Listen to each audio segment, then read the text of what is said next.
Hello, everyone. Good morning.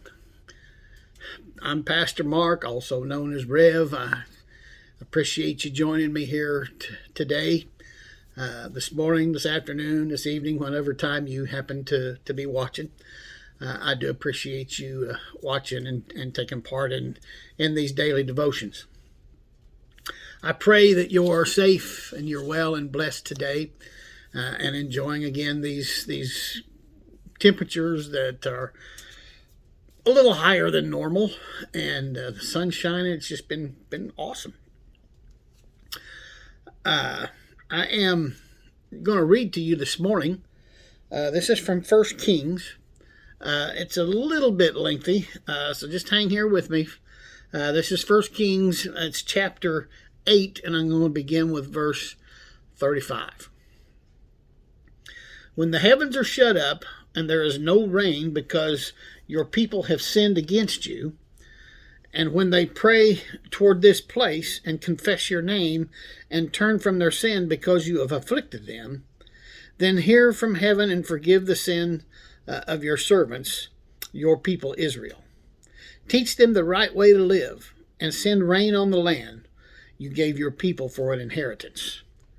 When famine or plague comes to the land, or blight or mildew, locusts or grasshoppers, or when an enemy besieges them in any of their cities, whatever disaster or disease may come, and when a prayer or plea is made by any of your people Israel, each one aware of the afflictions of his own heart and spreading out his hands towards the temple, then hear from heaven, your dwelling place.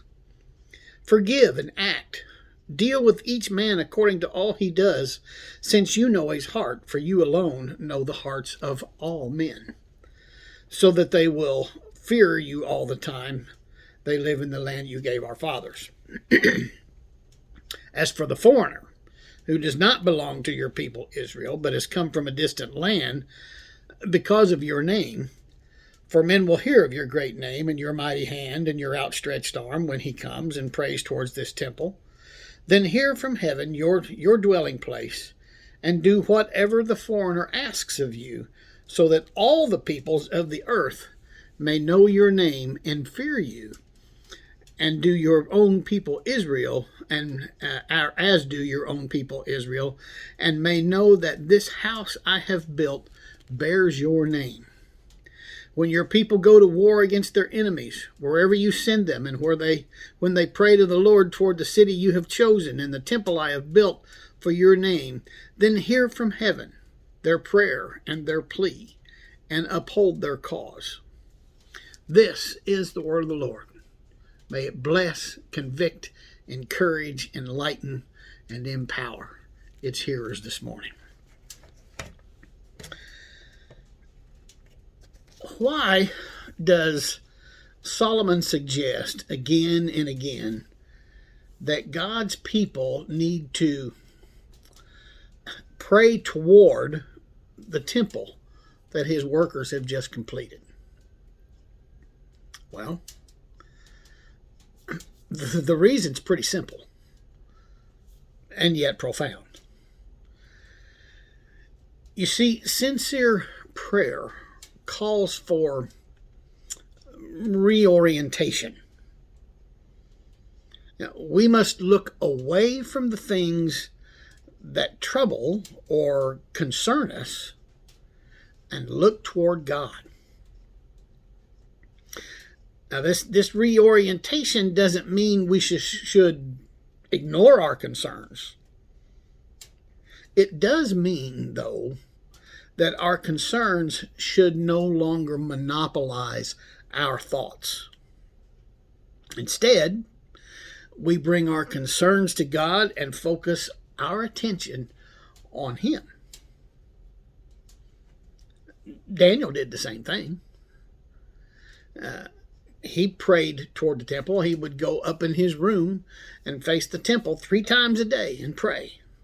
And that's what got him thrown into the lion's den, which is a whole other story that we don't have time for this morning. But suffice it to say, Daniel continued to pray to God. and facing the temple because he couldn't look to the king for the guidance and strength that he needed during his difficult time of captivity. He always turned toward the temple. You see, only God could provide Daniel what he really needed. And only God can provide you and me whatever it is that we need. For us, you see, praying towards the temple means that we become conscious again of how great and how powerful God really is and how loving he is. And as we do, we find the freedom then to trust God and to leave meeting our needs in his hands. Turn towards God when you pray. Focus on him, how strong he is, and how much he loves you. And he will supply your needs. I'm Pastor Mark. Be safe, be well, be blessed, be strong. Go do something for Jesus. I'll see you tomorrow.